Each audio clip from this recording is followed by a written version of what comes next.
Hello friend, तो ये lecture number 2 है एडवांस सर्वे का। और जिसमें अभी जो टॉपिक देखने वाले हैं वो है पर्पज ऑफ टैक्योमेट्रिक सर्वेइंग। ठीक है, पर्पज को बोल दो या तो आप इसको एक और नाम से दे सकते हो एडवांटेजेस। ठीक है, एडवांटेजेस क्या हैं वो चीजें हम यहाँ पर देखने वाले हैं। वन बाय वन करके हम देख लेंगे कि क्या एडवांटेज है। तो पहला एडवांटेज होता है टैक्योमेट्रिक का, to fix the alignment of the road, canal, railway.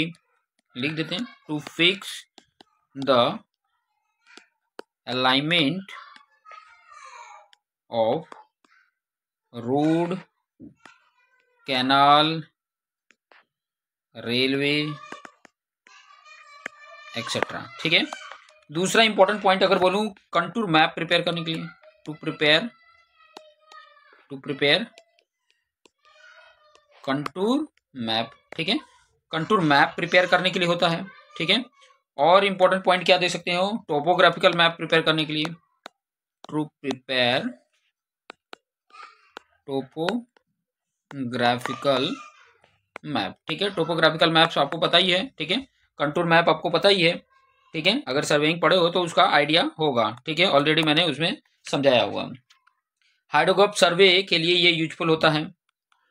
It is useful for hydrographical survey. ठीक है, हाइड्रोग्राफिकल सर्वे मतलब related to water body area जो रहता है उसका अगर हम जो सर्वे करते हैं तो वो हाइड्रोग्राफिकल सर्वे में आ जाता है। ठीक है, अगर 5th नंबर की अगर मैं बात करूं तो टैक्योमेट्रिक जो होता है वो यूजफुल होता है और डिस्टेंस मेजरिंग के लिए, जहाँ पे टेप और चेन हम यूज नहीं कर सकते वैसी जगह के लिए भी ये यूजफुल होता है। ये भी पॉइंट हम लिख सकते हैं।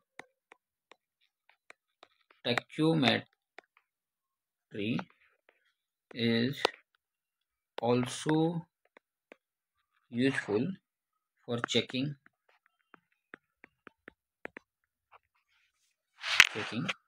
of the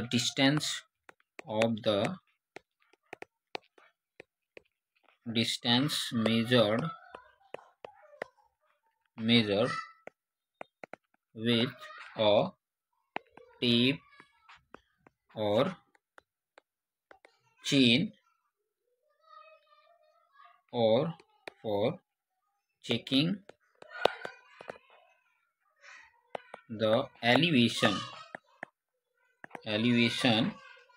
determined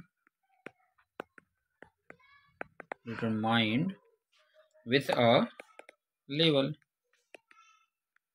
क्लियर, समझ में आ गया ये पॉइंट। ये टैक्योमेट्रिक जो सर्वे होता है ये यूजफुल इसलिए भी होता है कि मान लो कि आपने चेन और टेप से कोई मेजरमेंट किया है तो उसको चेक कर सकते हैं कि वो करेक्ट मेजर किया हुआ है या नहीं किया हुआ है। साथ ही साथ हम लेवल, जो एलिवेटेड लेवल होते हैं उसको भी हम डिटरमाइन कर लेते हैं। ठीक है, नेक्स्ट जो 6 नंबर का इंपॉर्टेंट पॉइंट है वो किस लिए है, टू, मैं पहले पॉइंट लिख देता हूं, to carry out survey with speed but accuracy required is less। ठीक है, ये कैरी आउट सर्वे कहाँ पे होगा, जहाँ पे स्पीड मतलब फास्ट हो बट एक्यूरेसी कम जरूरत हो, तो वहां पर ये संभवतः सही पड़ता है। एडवांटेज इसका हम ले सकते हैं। ठीक है, नेक्स्ट अगर हम बात करेंगे कि डिसएडवांटेज या तो लिमिटेशन की बात करेंगे। किसकी बात करेंगे, लिमिटेशन की बात करेंगे। लिमिटेशन क्या क्या है उसकी हम बात कर लेते हैं। लिमिटेशन क्या क्या है उसकी हम बात कर लेते हैं। लिमिटेशन का मतलब सिंपल लैंग्वेज में अगर बोलूं तो डिसएडवांटेज क्या है उसकी हम बात करने वाले हैं। तो ये सिंपल सा है कि कंपेयर टू चेनिंग ये क्या होता है, लेस एक्यूरेट होता है। ये पॉइंट आप लिख सकते हो, it is less accurate, as compare to chaining. जो हम चेनिंग करते हैं उसके कंपैरिजन में क्या है, ये कम एक्यूरेट होता है। दूसरा आप इंपॉर्टेंट देख सकते हो कि इसमें जो चांसेस ऑफ एरर ऑब्जर्वेशन में हो सकते हैं। Study rod for the distance जब ले रहे हैं, ज्यादा डिस्टेंस का जब हम मेजर ले रहे हैं तो कुछ ऑब्जर्वेशन लेने में एरर आने के चांसेस हो सकते हैं। तो वो पॉइंट भी लिख सकते हैं, there are chances of error while taking observations on stadia rod at further distance। ठीक है, और नेक्स्ट है और लास्ट भी बोल सकते हो, और भी बहुत सारे आप अगर ढूंढना चाहे, जब आप प्रैक्टिकली कर रहे होते हैं ना तो आपको ज्यादा आइडिया भी मिलता है, ज्यादा से ज्यादा आइडिया मिलते रहते हैं कि क्या पॉइंट हो सकते हैं, कौन कौन से लिमिटेशन हो सकते हैं, क्या क्या हमें दिक्कतें आ रही हैं। जब प्रैक्टिकल परफॉर्म करते रहते हैं तो आप फेस क्या क्या प्रॉब्लम फेस कर रहे होते हैं, वो प्रॉब्लम ही लिमिटेशन है। ठीक है, सिंपल लैंग्वेज में बोले तो यही, जो आप प्रॉब्लम प्रैक्टिकल जब परफॉर्म करेंगे तो जो प्रॉब्लम फेस करेंगे ना वही हमारा हो जाता है। तो ये चीजें पॉइंट लिख सकते हो। कौन सा? It is difficult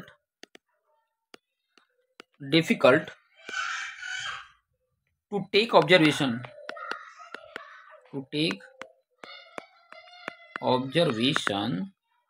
when there are obstruction, कोई बीच में रुकावट आ गए बिटवीन किसके? बिटवीन टैक्योमीटर और Stadia rod,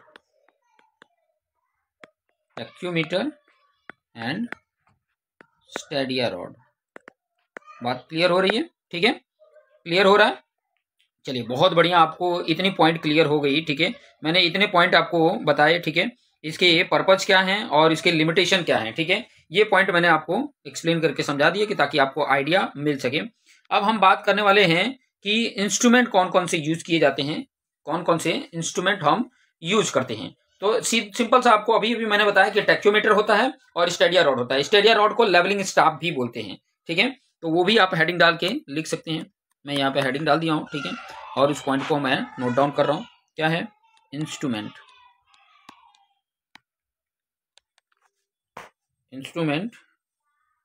using tacheometry.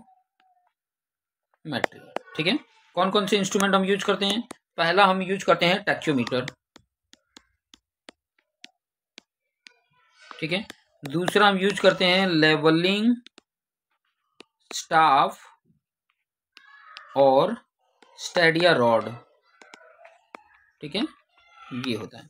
Normally हम लेवलिंग स्टाफ को यूज करते हैं, ये चीजें ध्यान में रखिएगा। लेवलिंग स्टाफ है और टैक्योमीटर, ये हम नॉर्मली ज्यादातर यूज में लेते हैं। ठीक है, अभी जैसे आप ये थियरी लेक्चर्स के वीडियो देख रहे हैं, साथ साथ में मैं इसके जो प्रैक्टिकल परफॉर्म कराऊंगा तो उसके भी वीडियो मैं ट्राई करूंगा अपलोड करने के लिए, कि ताकि आपको उसके आइडिया मिल सके, बेनिफिट मिल सके। ठीक है, अब टैक्योमीटर का की बात करें, जो मैंने टैक्योमीटर लिया है। ठीक है,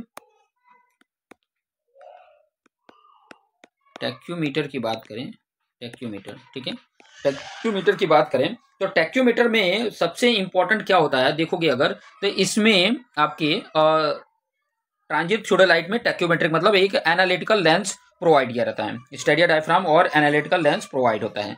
ठीक है, और उसमें आप अगर देखना चाहो तो इस तरीके का शेप बना हुआ आपको दिख जाएगा। ये हॉरिजॉन्टल रहेगा, ये वर्टिकल रहेगा, और वर्टिकल में दो हॉरिजॉन्टल ऊपर नीचे रहेंगे। या तो ऐसे देखने को मिलेगा, कई सारे अलग अलग शेप देखने को मिल जाएंगे। ये हॉरिजॉन्टल रहेगा, एक ऐसे आ जाएगा, एक ऐसे आ जाएगा। या तो आप ऐसे भी देख सकते हो, हर अलग अलग इंस्ट्रूमेंट जैसे रहता है उस प्रकार से। किसी में ऐसे 3 लाइन आपको देखने को मिल जाएगी, एक हॉरिजॉन्टली नीचे, एक ऊपर और एक नीचे, इस तरीके से देखने को मिल जाएगा। या तो आपको ऐसे देखने को मिल जाएगा कि ये ऐसे सर्कल होगा, एक हॉरिजॉन्टल होगा, एक आपका वर्टिकल होगा। ठीक है, सेम ऐसे ऊपर वाले जैसा इस तरीके से हो सकता है। एक आप नॉर्मली ऐसे भी देख सकते हो, थोड़ा बड़ा छोटा हो रहा है, उसे ज़्यादा प्रॉब्लम नहीं है। एक हॉरिजॉन्टल होगा, एक आपका वर्टिकल होगा। ठीक है, एक ऊपर होगा, एक नीचे होगा। ठीक है, एक यहाँ होगा, एक यहाँ होगा, और साथ साथ में ना ये भी 2 लाइनें होंगी। इस तरीके से आपको देखने को मिल जाएगा। क्लियर? कई तरीके का, अलग अलग तरीके के आप टैक्योमीटर यहाँ पे देख सकते हैं। ये ट्रांजिट थियोडोलाइट का जो टेलीस्कोप होता है उसी में ये बना रहता है। ठीक है, तो उतना ज़्यादा टेंशन लेने की जरूरत नहीं है। इतने ये तरीके का देखने को मिले various patterns of Stadia diaphragm. ठीक है, ये जो ट्रांजिट थियोडोलाइट होता है ये उसके डायफ्राम है। क्या है? पैटर्न है स्टेडिया डायफ्राम में। स्टेडिया डायफ्राम की क्या है? ये पैटर्न है। डिफरेंट डिफरेंट पैटर्न्स हैं, ठीक है। क्या है ये? पैटर्न्स हैं। क्लियर? तो मैं टैक्योमीटर की बात कर रहा हूँ। किसकी बात कर रहा हूँ? इस टैक्योमीटर की बात कर रहा हूँ। ध्यान देना कि इसमें टैक्योमीटर की बात कर रहा हूँ, इंस्ट्रूमेंट की बात कर रहा हूँ, जिसके डायफ्राम में ये फिक्स रहता है और साथ ही साथ ऑब्जेक्ट को देखने के लिए एक एक्स्ट्रा लेंस प्रोवाइड किया रहता है, जिसको हम एनालिटिकल लेंस बोलते हैं। क्लियर? पॉइंट क्लियर हो रहा है? अब इससे ये टैक्योमेट्री से रिलेटेड कुछ इंपॉर्टेंट पॉइंट मैं यहाँ पर लिख दूं कि ताकि हमें उसके बारे में काफी कुछ जानकारी भी तो जरूरी है ना। तो पहला पॉइंट ये लिखेंगे कि जो टैक्योमीटर होता है और tacheometer is transit theodolite fitted with a stadia diaphragm and analytic lens. ये हमारा ट्रांजिट थियोडोलाइट में फिक्स किया रहता है, ठीक है। फिटेड होता है, एक स्टेडिया डायफ्राम होता है जिसके अंदर ये आपको पैटर्न देखने को मिल सकते हैं, और दूसरा एनालिटिकल लेंस होता है जो ऑब्जेक्ट को क्लियर हमें बताएगा, ठीक है। दूसरा इंपॉर्टेंट पॉइंट अगर मैं बोलूं कि स्टेडिया डायफ्राम जो होता है, the Stadia diaphragm has one central horizontal hair and two additional horizontal hairs known as a stadia hairs, ठीक है। ये होता है, जैसे मैंने यहाँ पे बताया था आपको, अगर यहाँ पर थोड़ा सा ध्यान दोगे तो मैं एक तो सेंट्रल हॉरिजॉन्टल लाइन होती है और दो ऊपर नीचे होते हैं। सब में देखोगे तो एक सेंट्रल होता है, दो ऊपर नीचे, एक सेंट्रल दो ऊपर नीचे, एक सेंट्रल दो ऊपर नीचे, एक सेंट्रल दो ऊपर नीचे, ठीक है। ये होते हैं जिनको स्टेडिया हेयर बोला जाता है। ध्यान देना, क्या बोलते हैं? Stadia hair. अब पूछा जाएगा कि स्टेडिया हेयर किसको बोला जाता है, तो एडिशनल जो हॉरिजॉन्टल हेयर प्रोवाइड किए गए रहते हैं उनको स्टेडिया हेयर बोला जाता है, और एक सेंट्रल हॉरिजॉन्टल हेयर होता है। क्लियर? ये पॉइंट क्लियर हो गया। उसके बाद हम पॉइंट की बात करेंगे। उसके बाद जो अपर स्टेडिया हेयर होता है सेंट्रल हेयर के, ठीक है, the upper stadia hair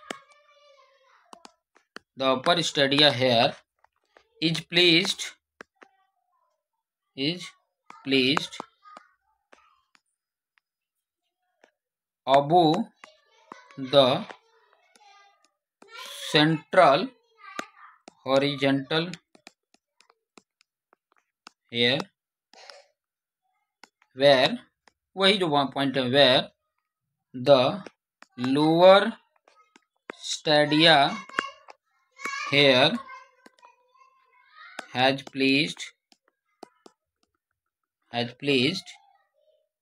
below the central horizontal hair, ठीक है। आइडिया मिल गया होगा, ठीक है। कहने का मतलब है कि जो हॉरिजॉन्टल लेयर है उसके ऊपर वाला जो हेयर होता है उसको अपर स्टेडिया हेयर बोलते हैं। सेंट्रल हेयर के नीचे जो होता है उसको लोअर स्टेडिया हेयर बोलते हैं। क्लियर? यही पॉइंट मैंने लिखा है, ठीक है। और पॉइंट अगर लिखना है तो नेक्स्ट पॉइंट, अगर मैं टैक्योमीटर की बात करूं कि इन tacheometer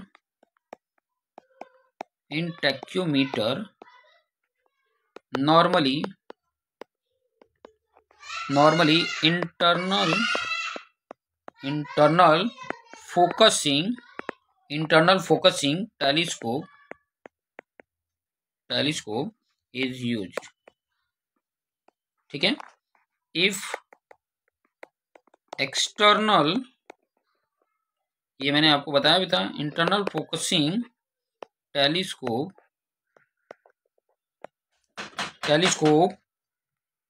is used one extra lens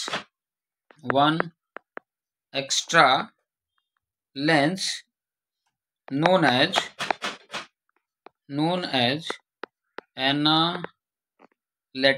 analytic बोलते हैं, एक minute, analytic lens is provided between an eyepiece and object glass. Characteristic की बात कर लेते हैं। कैरेक्टरिस्टिक, ठीक है, किसका कैरेक्टरिस्टिक? टैक्योमीटर का। इसके पहले हमने एक टैक्योमेट्रिक सर्वे का कैरेक्टरिस्टिक देखा था। ये किसकी कैरेक्टरिस्टिक है? कैरेक्टरिस्टिक ऑफ टैक्योमीटर का है, ठीक है, टैक्योमीटर का है। तो क्या क्या है कैरेक्टरिस्टिक वो देख लेते हैं। तो पहली कैरेक्टरिस्टिक देखोगे कि द मल्टीप्लाइंग कांस्टेंट जो होता है, इसके बारे में हम बाद में जिक्र करेंगे, अभी सिर्फ लिख लीजिए, एक minute. The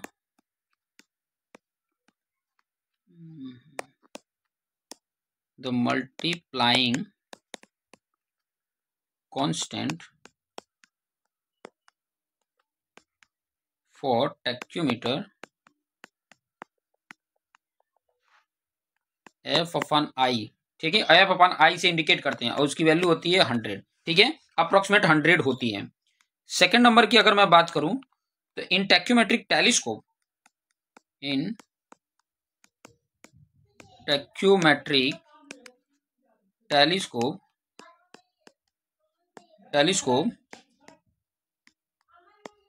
analytic lens is fitted, hence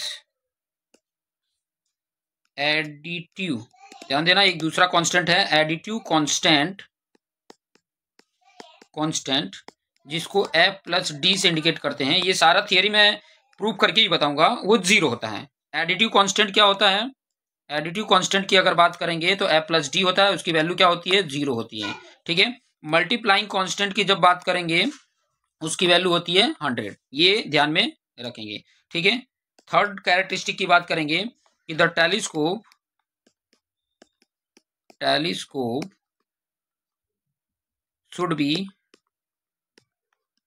should be powerful, having a magnification of 20 to 30 diameter. इसके डायमीटर का 20 to 30 मैग्निफिकेशन होता है। पावर ऑफ आपने अगर लेंस में पढ़ा होगा मैग्निफिकेशन, तो उसके बेस पे आपको आइडिया मिल जाता होगा कि क्या ये मैग्निफिकेशंस क्या है, ठीक है। नहीं अगर आइडिया मिल रहा होगा तो कमेंट जरूर करें, मैं जरूर बताऊंगा मैग्निफिकेशन के बारे में। किसी को अगर नहीं समझ में आ रहा है कि सर मैग्निफिकेशन क्या है, तो मैं उसको डिटेल में समझा दूंगा, उसके लिए अलग से एक सेपरेट वीडियो बना दूंगा। फोर्थ नंबर की अगर मैं बात करूं, द एनालिटिकल लेंस जो होता है, the analytic lens absorb some of the incident light, क्या कर लेते हैं? अब्जॉर्ब कर लेते हैं। और ये अब्जॉर्ब करने से क्या हो रहा है? To compensate the loss of light and to increase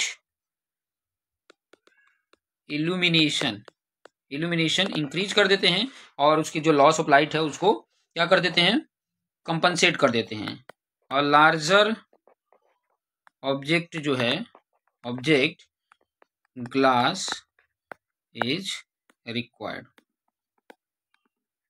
कहने का मतलब है एक लार्ज गैस की जो रिक्वायरमेंट होती है उसको क्या कर देते हैं? इंक्रीज होने से एलिमिनेशन कर देते हैं, कि ताकि उसकी जो लॉसेस ऑफ लाइट को उसको कॉम्पनसेट कर सकें, ठीक है।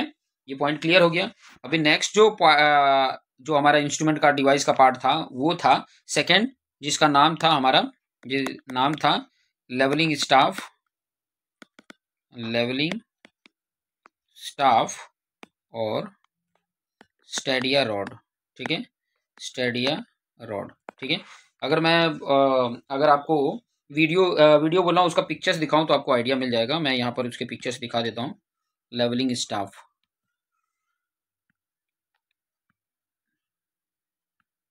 लेवलिंग स्टाफ, ठीक है, लेवलिंग स्टाफ के पिक्चर्स दिखा देता हूँ ताकि आपको आइडिया मिल जाएगा, ठीक है। देखिए इस तरीके का लेवलिंग स्टाफ होता है, इस तरीके का लेवलिंग स्टाफ होता है। इसमें क्लियर नहीं आ रहा, मैं इमेज आपको दिखा देता हूँ। इमेज में जाके इस तरीके से आपको दिखा देता हूँ, ठीक है। ऐसे होते हैं, देखो मैं यहाँ पे अगर दिखाऊँ तो इस तरीके का होते हैं, ठीक है। इस तरीके का आपका कोई नहीं, ठीक है, ये इस तरीके का होता है, ठीक है। इस वाले पिक्चर्स को थोड़ा सा देखेंगे तो आइडिया मिलेगा, ठीक है, क्योंकि बहुत सारे पॉइंट इसमें लिखे भी हैं, ठीक है। अब यहाँ पर देखो जब मेजरमेंट होता है ना तो बहुत इंपॉर्टेंट है, थोड़ा सा यहाँ पर ऊपर देखो कि जो मेजरमेंट के पॉइंट है ये इसमें ही बच्चे थोड़ा सा कंफ्यूज रहते हैं मेजरमेंट करने में। तो ये इस तरीके से टोटल 4 मीटर का आपका लेवलिंग स्टाफ होता है। ऐसे कई सारे आपको पिक्चर्स दिखाऊं तो कई सारे पिक्चर्स यहाँ पे दिख जाएंगे, ठीक है, कई सारे पिक्चर्स दिख जाएंगे। इस तरीके से यहाँ पर ओपन होने के लिए रहता है, तो ऐसे कई सारे हो जाएंगे। मैं स्टेडिया रॉड की बात कर लेता हूँ। स्टेडिया रॉड किस तरीके से होता है वो भी मैं आपको दिखा देता हूँ ताकि आपको आइडिया मिल जाए। अप्रोक्सीमेटली ऐसा ही रहता है, सेम अगर बोला जाए ना तो स्टेडिया रॉड भी इसी तरीके से होता है। यहाँ पे आप देख सकते हो स्टेडिया रॉड भी इसी तरीके से आपका होता है, ठीक है। मेजरमेंट आप ये बीच वाला देख सकते हैं ना, इस तरीके का आपको स्टेडिया रॉड देखने को मिल जाता है। लेवलिंग स्टाफ और स्टेडिया रॉड एक ही जैसा आपको देखने को मिल जाता है, ठीक है। तो ये आइडिया आपको मिल गया होगा कि स्टेडिया रॉड। अब इससे जो कुछ खास बातें जो है ना वो हम लिख लेते हैं, इससे जुड़ी हुई जो कुछ खास बातें हैं वो हम इसको नोट डाउन कर लेते हैं कि ताकि हमारे लिए सुविधाजनक रहे, ठीक है। कुछ खास बात में है, अगर पहले पॉइंट की बात करूं कि फॉर स्मॉल डिस्टेंस के लिए अगर मेजरमेंट कर रहे हो, फॉर स्मॉल डिस्टेंस, ठीक है, स्मॉल डिस्टेंस जैसे कि बोल सकते हो अप टू 100 मीटर है। एन ऑर्डिनरी भी बोल सकते हैं, ऑर्डिनरी लेवलिंग स्टाफ हम यूज कर लेते हैं। स्टाफ विथ 5 mm ग्रेजुएशन में भी यूज,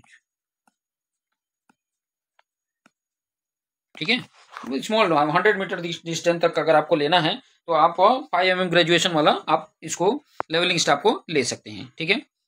नेक्स्ट पॉइंट की बात करूं कि बट, इसी के बाद वाला point, but when the distance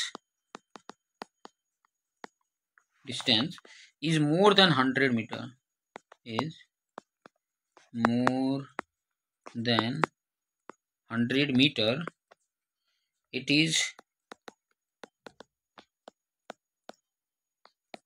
durable, it is durable to use a Stadia rod, ठीक है, स्टेडिया रॉड ज्यादा टिकाऊ रहेगा, ठीक है। नेक्स्ट की बात करूं मैं, it is usually a single, ये जो होता है वो सिंगल पीस में होता है, single piece 3 to 5 metre long and 50 to 150 mm wide होता है, ठीक है। ये चीजें ध्यान में रखेंगे, इसी का इंपॉर्टेंट पॉइंट है, क्लियर। नेक्स्ट इंपॉर्टेंट पॉइंट की अगर मैं बात करूंगा तो जो ग्रेजुएशन होता है, द ग्रेजुएशन मतलब जो उसके ऊपर लिखा हुआ है, ठीक है। Graduation are bold and simple so that the reading can be taken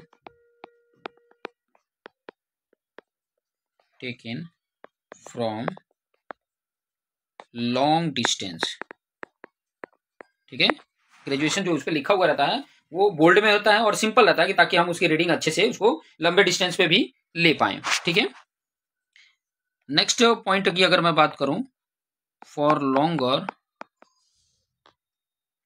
distance the stadia rod may be graduated in 1 centimetre मतलब 0.01 मीटर, ठीक है। 1 सेंटीमीटर कहने का मतलब है कि जब लंबा डिस्टेंस पर रहेगा तो स्टेडिया रॉड में भी ग्रेजुएटेड, जो उसके ऊपर ग्रेजुएटेड होगा वो 1 सेंटीमीटर जितना रहेगा। स्टेडिया रॉड में बी प्रोवाइडेड और स्टेडिया रॉड में be provided with a small, ठीक है, small level or an arrangement to suspended a plumb bob। Plum Bob आपको पता है, वर्टिकली प्लम बॉब बोलते हैं, ठीक है। इस तरीके से ओडम्बा जैसा बना रहता है, इस तरीके से रहता है, इस तरीके से, फिर बाद में ऐसे बना रहता है, इसमें थ्रेड रहता है, ठीक है। और एक इसमें रहता है, ये जितनी चौड़ाई है उतना ही यहाँ पे लगा रहता है कि ताकि ये वर्टिकली वो लेवल कर सकते हैं, वर्टिकली लेवल कर सकें, ठीक है।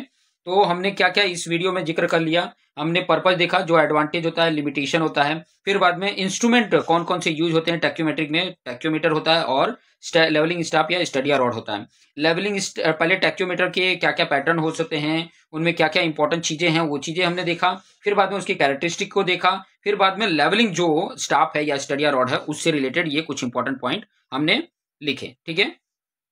समझ में आ गई होगी इंपॉर्टेंट पॉइंट। अब उसके बाद मैं आपको इंपॉर्टेंट पॉइंट बताने वाला हूं जो है प्रिंसिपल ऑफ टैक्योमीटर, ठीक है।